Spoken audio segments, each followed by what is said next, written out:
Bonsoir Christophe.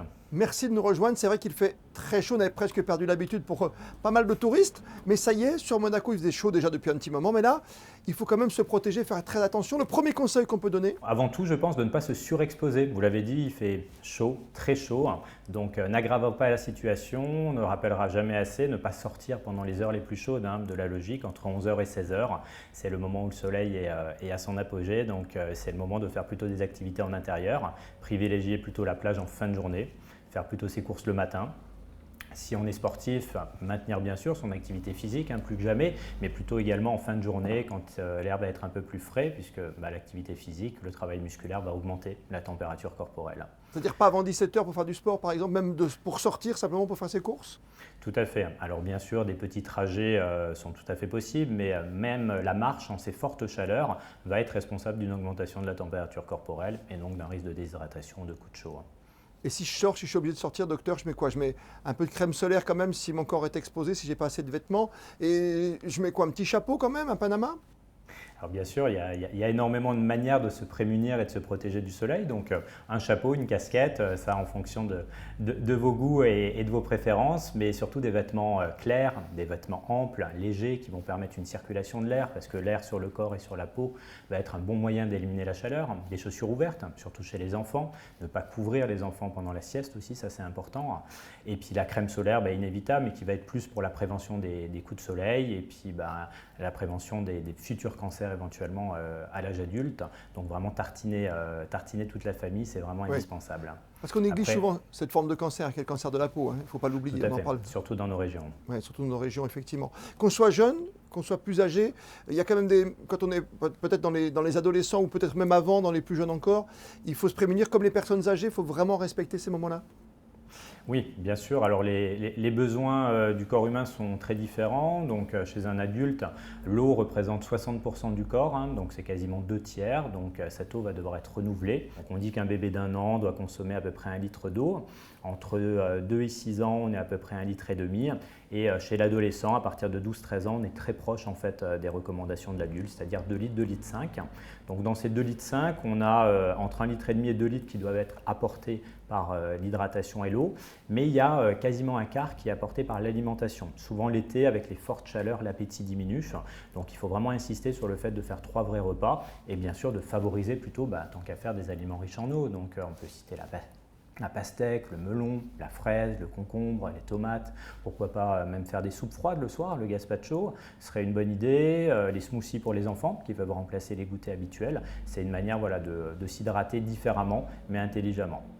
Ne pas oublier la climatisation aussi, faire attention avec la clim, ne pas la monter au plus froid à chaque fois. Il faut qu'elle soit à peu près 22, 23, 24 degrés, comme il fait plus de 30 degrés comme en ce moment. Tout à fait, ne pas créer des chocs thermiques trop importants, sinon on va affaiblir aussi notre organisme et s'exposer à d'autres problèmes qui pourraient être des problèmes infectieux.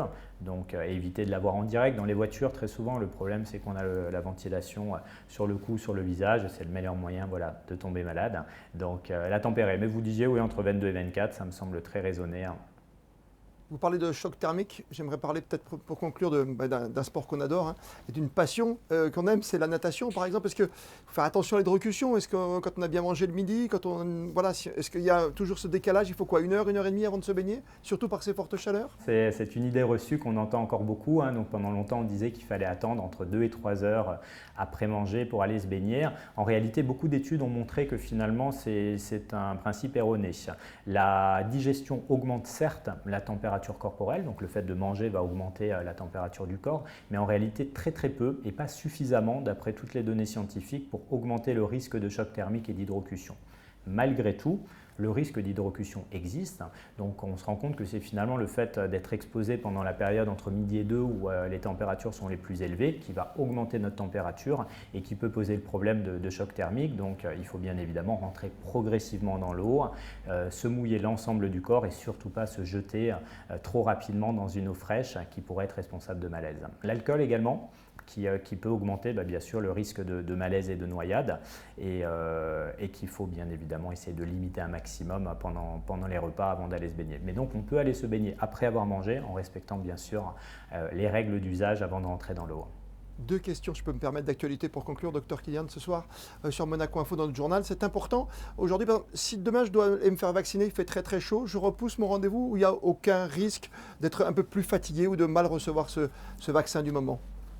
À partir du moment où l'hydratation est correcte, où l'état général est conservé, il n'y a pas de recommandation pour décaler une vaccination par rapport aux fortes chaleurs. Bien évidemment, on évitera dans les 24-48 heures d'aller s'exposer de manière prolongée au soleil, mais c'est de toute façon les recommandations après une vaccination, pendant 24-48 heures, de rester un petit peu plus tranquille. Et puis comment porter un masque par ces fortes chaleurs quand on porte déjà des lunettes de soleil, une casquette et qu'il fait très chaud? Pour beaucoup, c'est insupportable, mais comment faire pour le conserver tout le temps alors qu'on sait qu'il est obligatoire? Alors en réalité, le fait de porter le masque n'augmenterait pas la température corporelle interne. Alors comment faire? Bien évidemment, porter son masque plus que jamais, malheureusement avec les recrudescences pandémiques actuelles, il ne faut vraiment pas baisser nos efforts et rester vraiment extrêmement prudent et protégé. Mais on peut humidifier d'autres zones de notre visage, notre front, notre nuque, pour contrebalancer ce ressenti. Si on doit porter le masque de manière prolongée et faire un petit effort physique, rien que de la marche, on va essayer de respirer plutôt avec le nez qu'avec la bouche, ce qui permettra d'éliminer moins d'air humide et d'air chaud. Choisir plutôt des masques clairs, choisir des masques plutôt légers, donc bien sûr conformes aux normes actuelles, mais dans des matériaux plutôt plus légers pour l'été. Et je rappelle qu'un masque qui serait humide, mouillé, perd de son efficacité. Donc il est très important d'avoir plusieurs masques avec soi et à partir du moment où il a été mouillé ou souillé, de le jeter, de le changer pour bien sûr se prémunir de la Covid-19 et de la réalité de cette pandémie qui est toujours présente malheureusement. Changez de masque, sortez masqué, bien évidemment. Merci pour cette téléconsultation. On est à la mode, voilà, on est dans notre esprit, dans l'esprit du temps aujourd'hui, docteur Kilian, pour cette consultation ce soir sur Monaco Info, qui était ô combien importante dans cette période de forte chaleur. Faites attention à vous, protégez-vous, ne l'oubliez jamais. Merci docteur Kilian d'avoir été avec nous ce soir. Merci à vous pour votre invitation.